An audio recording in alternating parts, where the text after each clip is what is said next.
Hear that sound? Do you know what it is? If you guessed a train, you are right.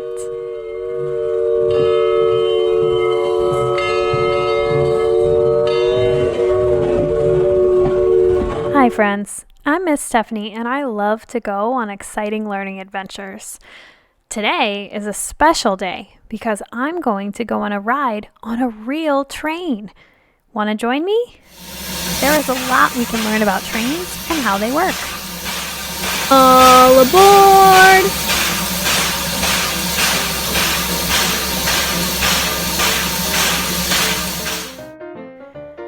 We are on a North Pole adventure train, like the Polar Express. We are on our way to see Santa's workshop. A train is a series of connected cars in a line that travel on tracks. There are different kinds of trains, but before we learn about those, let's learn about the parts of a train that make it special.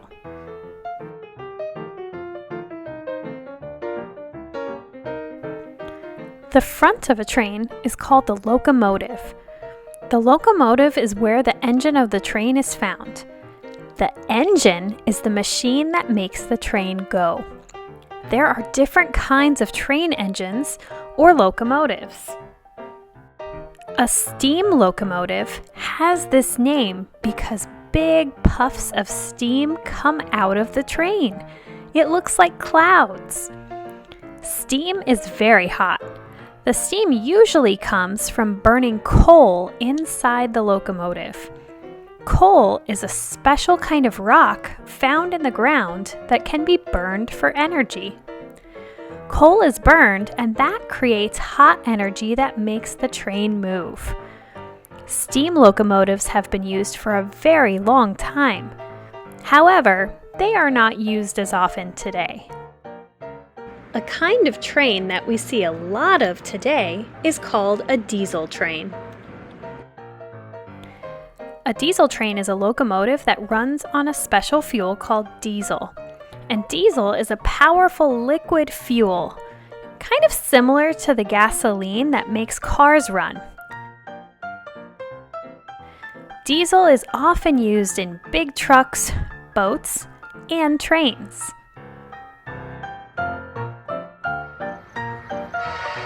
Another kind of locomotive is an electric locomotive.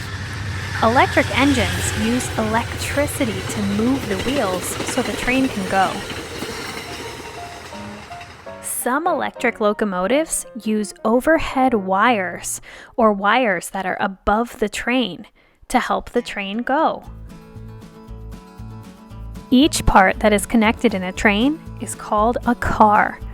They aren't quite like the cars you see driving on the road, but they do have wheels and go from place to place. Some trains only have a few cars, but some trains have lots of cars. Cars can be added to or removed from trains as needed.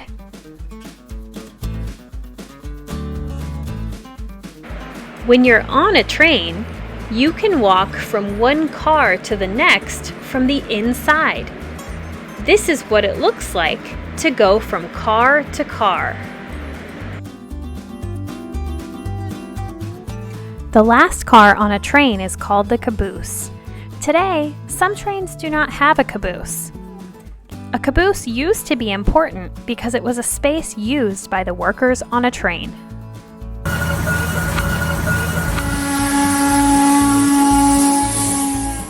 As I mentioned before, there are different kinds of trains.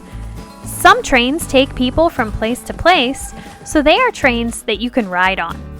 They are called passenger trains, and that's what I'm riding on today. A passenger is someone who rides on something to go somewhere. You can usually spot a passenger train by looking to see if the cars have windows. The windows allow people riding the train to watch the scenery go by as they ride. Passenger trains have seats and even sometimes tables in the cars where you can sit down and ride comfortably. Passenger trains usually also have bathrooms and sometimes even serve food and drinks so you can relax and enjoy your ride. Sometimes the train rides can be short, and sometimes they can be very long.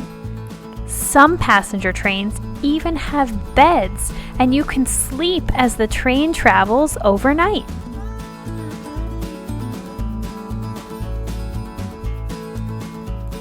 Here we are on our passenger train.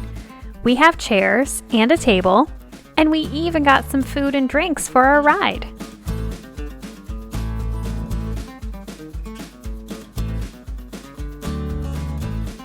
Freight trains take cargo from place to place. Cargo can be anything that needs to be moved around, such as grains or wheat, coal, building supplies, and really anything that's big or heavy and needs to go somewhere. Freight trains might take cargo from farms or factories. Freight train cars do not have seats inside, and people do not ride in the cars because it would not be safe. The cars also do not have windows. Freight trains are used all over the place to take things from place to place. They are very important to make sure that stores and factories and farms have the things that they need. Trolleys, or cable cars, are found in some cities. They are trains that are usually electric, so they use overhead wires and they take people short distances around the city. They can make a lot of stops, so people can get on or get off.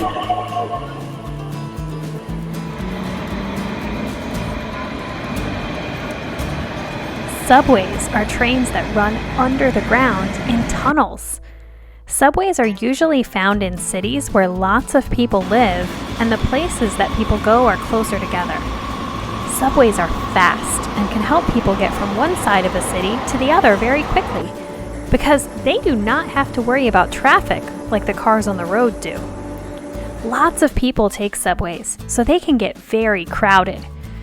Sometimes you can find a seat, or if they're all taken, you can hang on to overhead bars or handles to stand up as you ride.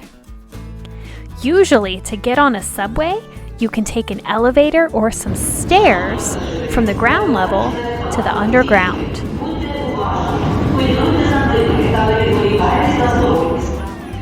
If you want to ride a train, you will need to go to a train station to get on the train.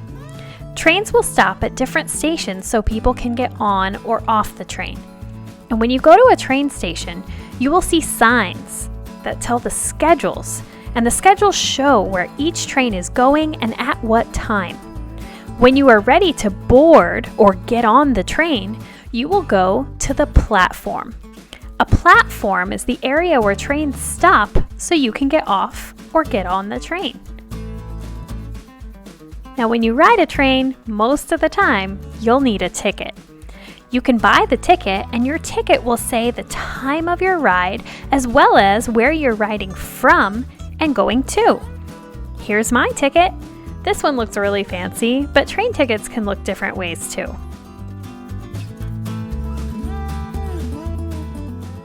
There are some important rules to stay safe on a train. You should try to stay in your seat as much as possible because trains can be bumpy and you could get hurt if you fall.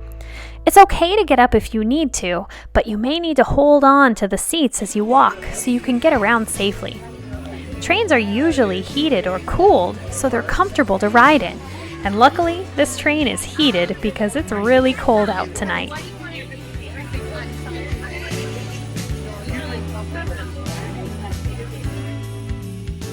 Look, we're riding past Santa's workshop. Look at all the lights and Santa's elves.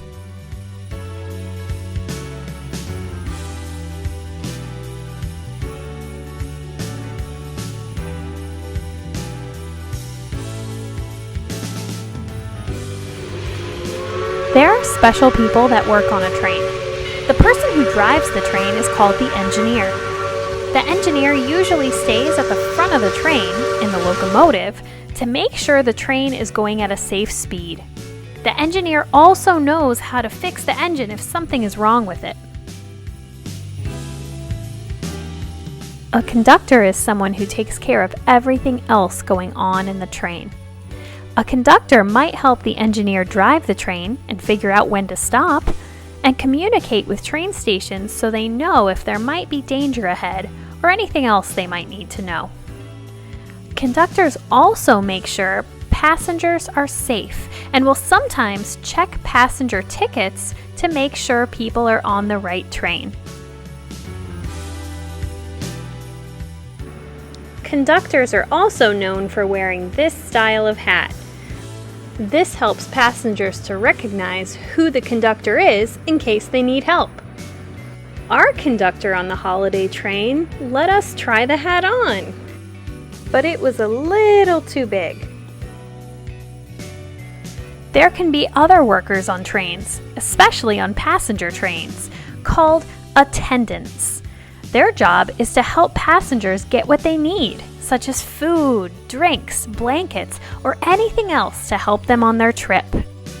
There are also mechanics, and those are people that work on trains to make sure they're working correctly. And there's railroad workers that make sure that the tracks are safe for trains to travel on. Trains are special because they run on tracks. This is what makes them different from cars on the road. Trains could not drive on the road. A train's wheels are metal and they're too skinny to drive on a road. But the wheels do fit on the train tracks. Tracks keep a train on a path, and so trains can't turn around. If they need to go back the other way, some trains can ride backwards. Sometimes trains can switch tracks. Train workers have to follow schedules and safety rules so two trains are not using the same track too closely together. Train tracks can sometimes go over roads or bridges, or even through tunnels. Have you ever seen these signs? These are railroad crossing signs. This means that a railroad track is going across a road. Some railroad tracks have these bars that come down with flashing lights to let you know you need to stop and wait because a train is coming. And this is because trains can't stop like a car can. Trains have brakes which stop the train, but since trains are so fast and usually so heavy, it takes a long time for a train to slow down and stop. This is why it's not safe to play on or near railroad tracks, because a train would not be able to stop in time. Trains use their horns to let people know that a train is approaching and to get out of the way. Some trains are very long, and you can be waiting at a railroad crossing for a long time. But sometimes trains go by fast, and then the bars will go up and the lights will stop flashing, and you can safely be on your way.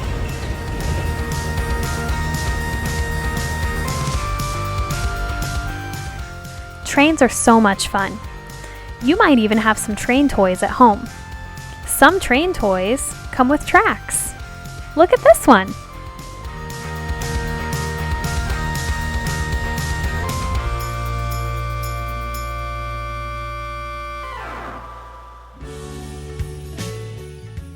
This was such an amazing adventure.